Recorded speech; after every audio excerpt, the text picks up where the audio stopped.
Olá, seja bem-vindo a mais um programa Educação em Pauta. No programa de hoje eu converso com a professora Sara Tomás, ela é professora de Informática do Campus Natal Central do IFRN e é também coordenadora e representante da etapa estadual da Olimpíada Brasileira de Robótica, que vai acontecer no próximo mês aqui em Natal, e hoje está conversando conosco sobre a robótica como uma ferramenta, como um recurso didático, né, professora? Seja bem-vinda ao nosso programa Educação em Pauta, é bom tê-la aqui para conversar sobre esse assunto importante para a área da educação. Obrigada, Bruna, é um prazer poder compartilhar o que eu tenho feito e o que tenho trazido para o Instituto a nível de robótica educacional. Primeiro, eu queria que a gente pudesse conversar um pouco sobre como é que surgiu esse seu interesse pela parte da robótica, né? Obviamente tem a formação, né? A senhora é graduada em Engenharia da Computação, mestre em Engenharia Elétrica, doutora também em Engenharia Elétrica, bem como representante dessa etapa que vai acontecer agora no mês de agosto, etapa de robótica do Estado. Queria saber como é que surgiu esse seu interesse. Desde a graduação, já foi um objeto de estudo, no mestrado, doutorado? Na verdade, não. Bem antes, quando era ainda um pouco pequena, meu pai trabalhava com a área de computação, então lá surgiu o interesse. E aí eu decidi fazer engenharia da computação e assim que entrei, descobri que havia um grupo de pesquisa que trabalhava com robótica educacional e entrei. Desde o segundo semestre da faculdade que eu trabalho com robótica educacional. E aí foi só um passo a passo, trabalhando nessa área. Por que eu fiz essa pergunta? Porque às vezes a gente tem as nossas opções de vida, as nossas apostas, né? Algumas terminam nos escolhendo, outras, e eu acho que é bastante interessante quando essas nos escolhem. Por exemplo, desde a infância que a senhora, né, tem essa ligação. Agora, conversando um pouco sobre a robótica para a sala de aula, como é que a senhora desenvolve a robótica aqui no IFRN, né, dentro dessa parceria, dentro do departamento de informática? Como é que funciona isso no dia a dia? Isso, na verdade, aqui a gente trabalha a robótica como uma ferramenta de auxílio ao ensino de disciplinas de programação, eletrônica, o projeto integrador dos cursos de informática, tem alguns que são na área de robótica também. Mas a minha proposta de trabalho é que a robótica seja de fato uma ferramenta de auxílio ao ensino das outras disciplinas, como química, física, matemática, ela sendo de fato um recurso didático. Então, o professor que vai dar uma aula de física, por exemplo, sobre velocidade e aceleração, ele leva o robô para que o aluno veja na prática aqueles conceitos que muitas vezes são só cálculos. E eles veem na prática e quando vai para o quadro e coloca as fórmulas, fica mais claro para o aluno. Quando a gente fala de robô, muitas vezes o senso comum pensa que o robô é realmente aquele que tem braços, o robô humanoide no caso. Mas nem sempre o robô é humanoide, né? Ele tem outras estruturas também que podem ser colocadas em ação dentro desse princípio da robótica. Quais, por exemplo, professora? Com certeza, assim, sempre que eu vou dar aula de robótica especificamente, existem vários conceitos sobre robótica. Por exemplo, você pegar o dicionário Aurélio, o seu conceito ele está lá no Aurélio, que é um boneco em forma de homem que cumpre determinadas atividades. Se você for para a Associação das Indústrias de Robótica, vai ser um braço mecânico que consegue levar peso. Se você for para outros grupos de robótica, vai ser um dispositivo capaz de fazer algo que é perigoso para o ser humano, como, por exemplo, ir para Marte. O robô que foi lá e tirou aquela joia do Titanic. Aquilo era um robô. Mas um rapaz que é chamado pai da robótica, ele é presidente das indústrias de robótica, não sei se é mais, mas ele era. Ele disse que eu não posso definir um robô, mas eu reconheço um quando vejo. Então, assim, meu conceito de robótica é bem diferente do seu conceito de robótica. E aí o conceito de outra pessoa relacionada à robótica também pode ser diferente e nem por isso está errado. Algumas discussões, por exemplo, se uma máquina de lavar roupa é um robô ou não. Se aquele relógio que de hora em hora sai o passarinho, se é um robô ou não. Depende da sua visão do que é robótica, do que é um robô. Mas tem sempre esse componente tecnológico com algo por trás que foi feito pelo humano. Isso daí é uma coisa que é praticamente uma regra, né, professora? Existem até algumas pessoas que dizem que os robôs podem dominar o mundo, mas os robôs eles não podem fazer nada que não seja ensinado por um ser humano. E aí já entra o conceito de inteligência artificial. A senhora, como professora de robótica, como é que está aí dentro dessa discussão? Na verdade, existem leis, que são leis fictícias, foi num livro de Isaac Asimov, que ele estabeleceu leis da robótica, que diz que um robô não pode ferir um ser humano, um robô ele não pode colocar em risco a humanidade, ele não pode se autodestruir, não pode permitir que ele seja destruído. E isso permeia os estudos com inteligência artificial, né? Você não pode ir além do ético, como se fosse uma tecnoética. Isso. E isso realmente nas pesquisas tem um conselho de ética, nas pesquisas, por exemplo, de engenharia, que envolve robótica, não? Efetivamente não, mas todo pesquisador leva em conta essas leis da robótica. Essas leis foi um livro de ficção que Isaac Asimov escreveu e colocou aquelas leis. Os primeiros conceitos de robótica, na verdade, surgiram do Frankenstein. Então, assim, a sua visão de humanoide entra em Frankenstein. Entendeu? Porque é sempre importante fazer essa problemática, né? Porque a gente, como ser humano, nos aproxima tudo, né? A natureza traz para cá. A robótica também, como se só existisse daqui, né? E peças ou partes, como a senhora colocou, um braço que não tem a forma humana, mas é uma reprodução de uma parte, também é um robô, né? Tem ali a linguagem da programação. Outra pergunta que eu acho importante a gente dialogar é que quando a gente fala de robótica, parece que estudar robô, ou falar de robô é só e exclusivamente para alunos de eletrônica ou de algo específico muito da engenharia. Mas eu acho que, e a senhora me corrija se eu estiver enganada, essa proposta da robótica como uma ferramenta ou como um operador cognitivo para a educação é o contrário, né? Ou seja, é pegar ele e trabalhar com diversas áreas. Como é que isso funciona no nosso dia a dia? Já outras disciplinas, a senhora citou também geografia, por exemplo, com os professores no próprio instituto. A senhora já conseguiu dialogar dessa forma? E como é que ela acontece na prática? Na verdade, no instituto eu ainda estou semeando a ideia de que é possível, né? Muitos professores de outras áreas precisam primeiro enxergar a tecnologia e ver que é uma ferramenta que pode auxiliar no dia a dia do professor.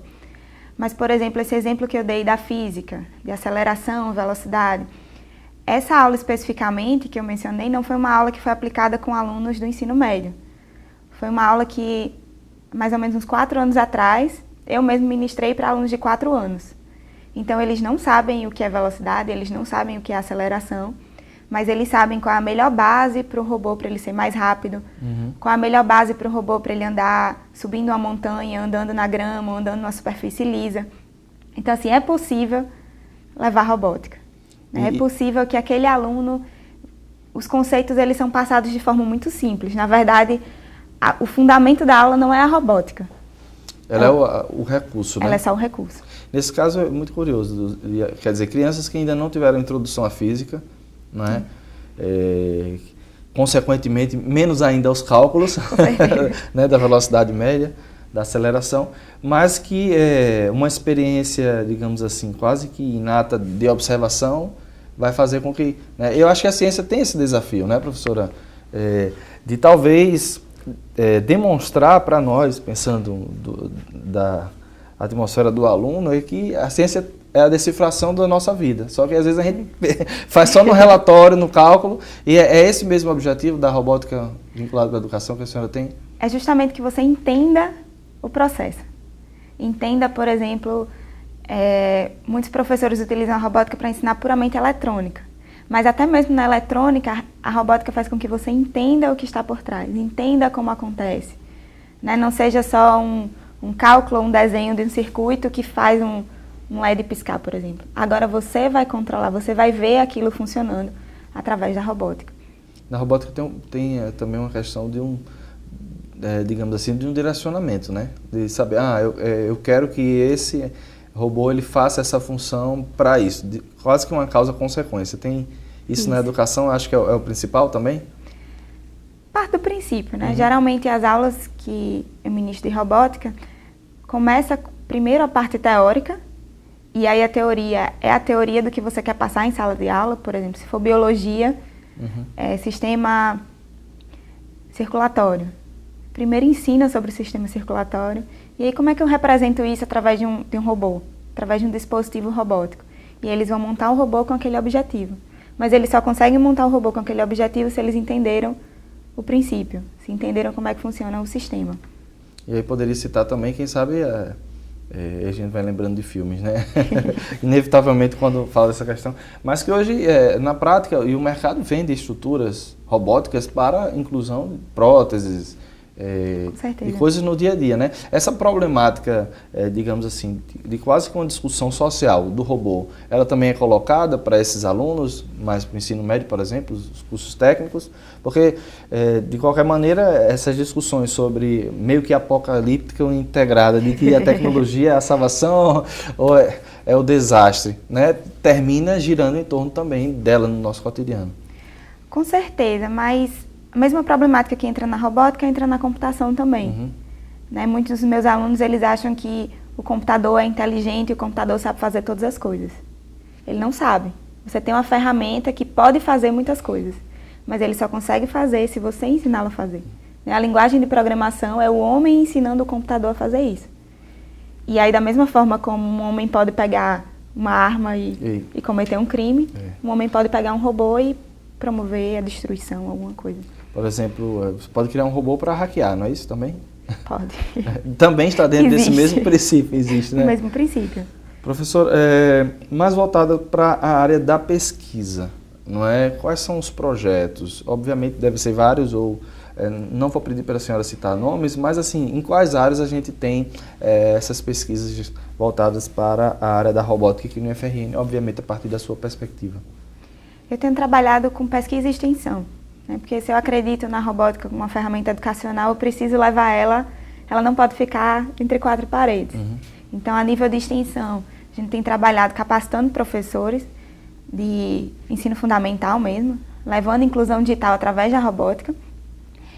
E um projeto atual é verificar quais são as dificuldades desses professores para estar solucionando. Muitas vezes o professor até entende que a robótica ela pode facilitar o processo de ensino-aprendizagem, mas tem alguns limitantes, por exemplo, não entender a tecnologia, achar que dá muito erro, como impressora. Sempre que você precisa da impressora, a impressora dá erro, né? Padrão. E aí há um limitante. Então a gente tem procurado ver o que é, para ver ferramentas para estar solucionando isso, né? Tirar os empecilhos de se colocar robótica em sala de aula. E a nível de pesquisa, atualmente eu tenho trabalhado com desenvolvimento de técnicas de percepção robótica aplicada a competições de futebol de robôs. E aí, isso é desenvolvido aqui no IF? Aqui no IFRN. Né? Nós vamos ser a primeira equipe do IFRN a estar representando na competição brasileira de robótica com competição de futebol de robôs. E aí você pode perguntar por que futebol de robôs, né? Nessa competição brasileira, acho que mais de 50% é de futebol de robôs.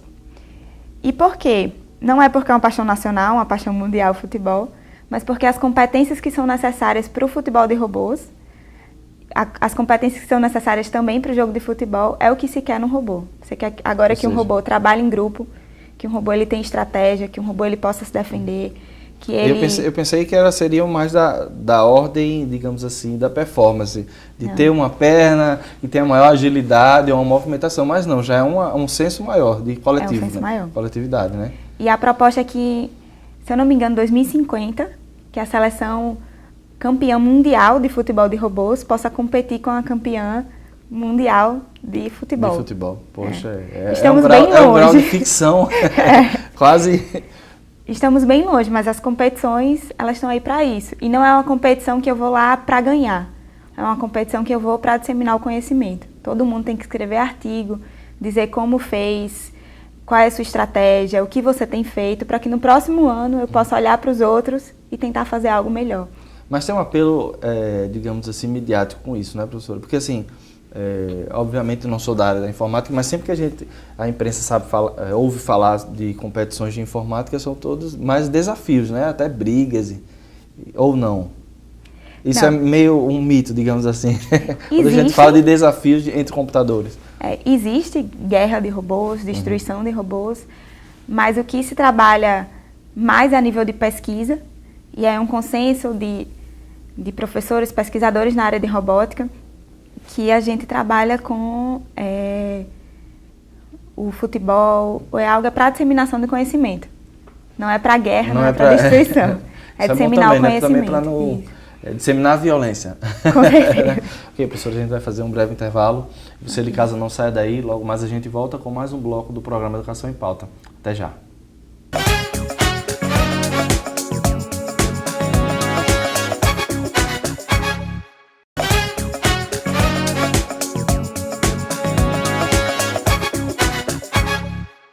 Voltamos no intervalo com o segundo bloco do programa Educação em Pauta e eu continuo a conversar com a professora Sara Tomás, professora de Informática do Instituto Federal de Educação, Ciência e Tecnologia do Rio Grande do Norte. Ela que é representante e coordenadora da etapa estadual da Olimpíada Brasileira de Robótica, que vai acontecer agora. A gente ainda vai conversar um pouquinho sobre o Instituto para poder passar sobre esse evento, que eu acho que é um evento bastante esperado, né, professora? Com certeza. Por parte dos alunos, aqui como entrevistador a gente já fica meio que entusiasmado, né? A gente gosta muito de tecnologia e por parte dos alunos, como é que os alunos recebem, né, essa perspectiva, não só da parte de informática, mas, poxa, pode ter também a robótica em outras disciplinas. Dentro das pesquisas, existem alunos também que participam no Instituto? Existem sim. O laboratório em que eu trabalho, Laika, aqui no Natal Central, nós temos mais ou menos 20 alunos trabalhando com robótica. E aí não são só meninos, mas meninos e meninas trabalhando com robótica na educação, né? Alguns estão se preparando para a competição e outros com ferramentas de robótica para auxílio na educação especificamente. Na educação. A senhora fez pesquisas e também teve a parceria do laboratório da UFRN, né? Isso. Isso foi como o laboratório hoje no IFRN é um desdobramento, é um filho, como é que ou tem ligações mesmo de, digamos assim, metaforicamente de parentesco que funcionam com projetos? Na verdade, eu comecei os meus trabalhos no laboratório da UFRN, laboratório Natalnet. E aí, um professor daqui do Instituto também, ele foi fazer pós-doc lá. E aí foi firmada uma parceria entre o laboratório daqui, que já existia, o Laika, com o laboratório Natalnet. Então hoje o Laika faz parte da rede de laboratórios Natalnet. É tudo interligado. E por parte agora da Olimpíada, não é? Bem, uma Olimpíada Brasileira de Robótica. Quando a gente já coloca esse nome, parece que enche os olhos dos alunos, né? Com certeza. Como é que foi desde a escolha, né? O IFRN é a primeira vez que vai sediar, né? Isso. Como é que foi essa escolha? Participa de uma seleção ou a escola que vai receber diz, não, nós estamos preparados, temos um número de alunos, como é que funciona isso? Não, na verdade a UFRN sempre sediou a Olimpíada, um dos criadores da Olimpíada Brasileira de Robótica foi meu orientador, inclusive mestrado e doutorado, o professor Luiz Marcos, e ele sempre sediou na UFRN, a etapa estadual. E aí nesses últimos anos eu sempre trabalhei, desde 2008 que eu ministro o curso na etapa nacional, para os vencedores da etapa teórica da Olimpíada. E aí, nesse último ano, eu fui chamada para fazer parte tanto da organização nacional, como vice-coordenadora da etapa teórica, como para ser representante do Estado. E aí, como eu já estava no IFRN, trouxe o evento para cá. Porque já foi professor substituto da UF, né? Da que bom! Obrigado, professora. A senhora citou uma coisa interessante, que eu acho que é até importante falar para o nosso telespectador, que gosta de educação, em si, que acompanha a educação. Tem uma etapa teórica e uma etapa prática. Como é que funciona isso na Olimpíada, desde a local à nacional? Isso, tem uma etapa teórica. Esse ano estamos contando com mais de 100 mil pessoas participando. É a Olimpíada científica que mais cresce no país, a Olimpíada Brasileira de Robótica. E aí tem desde do nível 0, que são para alunos do ensino fundamental, Fundamental 1, até alunos do ensino médio e técnico. Então eles têm uma prova onde toda a prova é contextualizada com o tema robótica. E aí são distribuídas medalhas por todo o país, mas o do nível 5, que é o do nível médio e técnico, os melhores alunos de cada estado, eles fazem uma segunda prova, que é para ver qual é o melhor aluno do estado, os melhores. E aí o melhor de cada estado ele é convidado a fazer um curso lá na etapa nacional, que esse ano vai ser em Curitiba. Então lá ele, que nunca viu robótica, vai aprender robótica em 3 dias. Ele vai fazer o que... Tem uma introdução, né? Tem uma introdução à robótica desde a parte teórica à parte prática. A intenção é que em 3 dias ele consiga fazer o que os alunos estão fazendo na etapa prática. Uma pergunta que eu faço, professora, até como professora da área de informática, na minha época eu tive a oportunidade de estudar em escolas particulares, mas a gente não tinha essa introdução. E hoje eu vejo, e até em escolas, obviamente que ainda não em todas, mas em algumas escolas municipais, estaduais, que tem grupos, né, que desenvolvem algum tipo de atividade. Se não bom ou mal, mas tem algum tipo de introdução. Essa é realmente uma realidade dentro da educação brasileira, de que a robótica ela já possa ser introduzida no ensino médio, ou até antes, com jovens, quem sabe, nos anos mais, quem sabe, segundo, terceiro ou quarto ano também, é uma ideia geral? Na verdade, eu ouso falar que a robótica ela já é uma realidade na educação brasileira. Né? O MEC já vem discutindo sobre a inserção da robótica em sala de aula. E, assim, a nível de números, a participação da escola pública é equiparada à escola particular. Se não passa um pouquinho, mais ou menos 50%. Então, assim, a escola pública ela já é efetiva, ela já faz parte. É uma realidade estabelecida. Estabelecida, não é? Isso. Serão quantas equipes que vão participar dessa Olimpíada Estadual? E de onde elas vêm, por exemplo? Aqui no estado nós estamos contando com 198 equipes, divididas entre nível médio e nível fundamental. Vão ser 2 dias de competição diferentes, dia 19, nível médio, e dia 20, ensino fundamental. Já agora de agosto, tá? Já de agosto. E são alunos de todo o estado. Nós temos alunos vindo de Pau dos Ferros, de Açu, Mossoró. Todo o estado vai vir participar aqui na capital. Na capital. Para participar, qual é o critério que estabelece? Tem alguma inscrição, algum projeto? Tem inscrição. As inscrições elas ocorrem a nível nacional. Não se inscreve para a etapa estadual. Não é uma inscrição a nível de Rio Grande do Norte, mas é uma inscrição nacional, que já aconteceu até dia 20 do mês retrasado. E aí já foram encerradas as inscrições. Então, do nacional seleciona quem vai para o estadual? Na verdade, quando você se inscreve, você vai fazer a prova no seu estado. Já é automático. E aí vão ser esse ano 198 equipes. Nós somos o 4º estado com mais equipes do país. Isso já é um índice muito significativo, Isso. né? Por parte do IFRN, quantas equipes vão participar? Eu não tenho o número certo, mas quantos? Pelo menos umas 30, 40 equipes do nível médio vão ser do IFRN. Em 100 equipes é um número bem considerável. É considerável, né? Com certeza.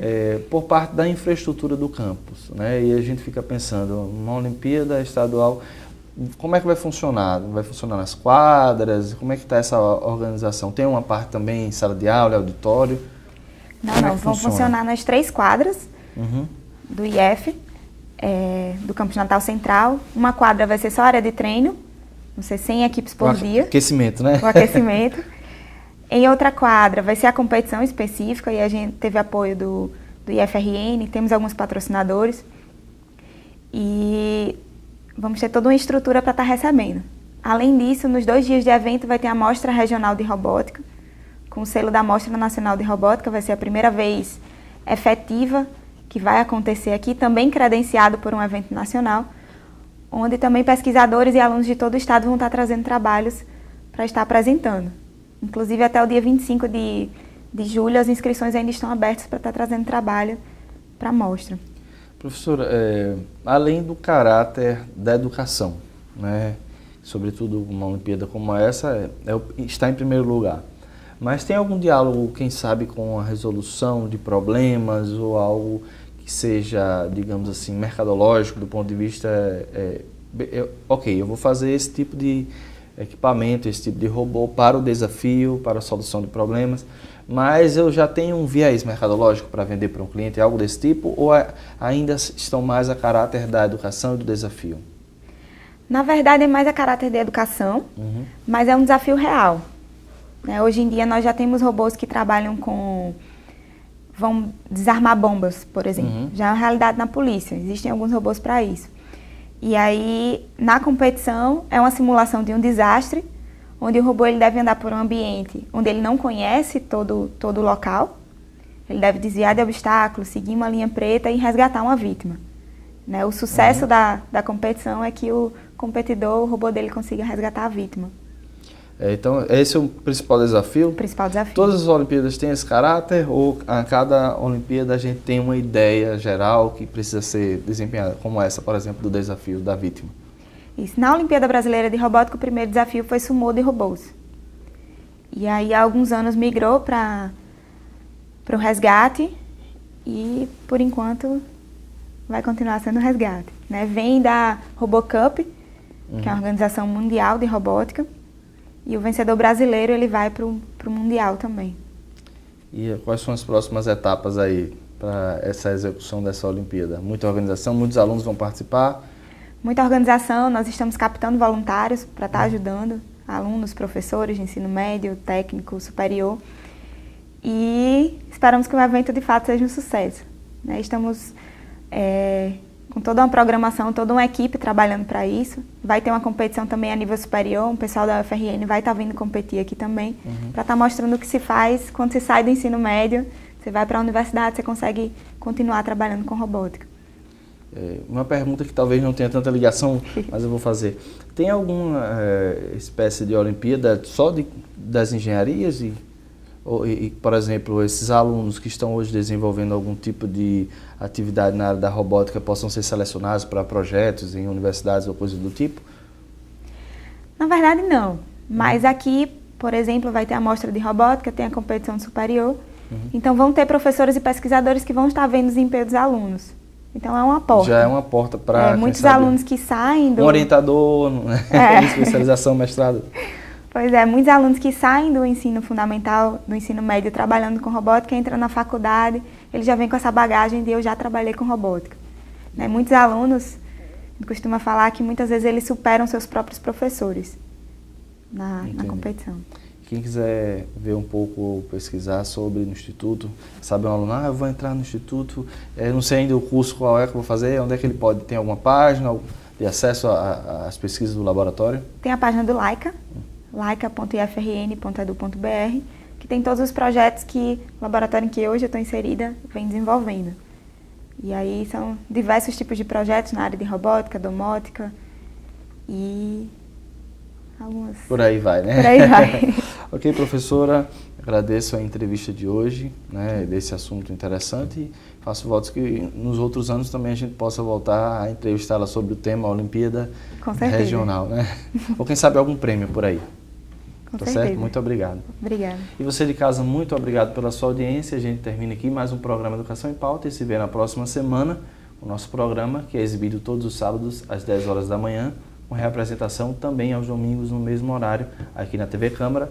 Faço também o convite para que você possa assistir os nossos programas passados no nosso canal no YouTube. Basta pesquisar Programa Educação em Pauta. A gente se vê na próxima semana. Até lá. Tchau, tchau.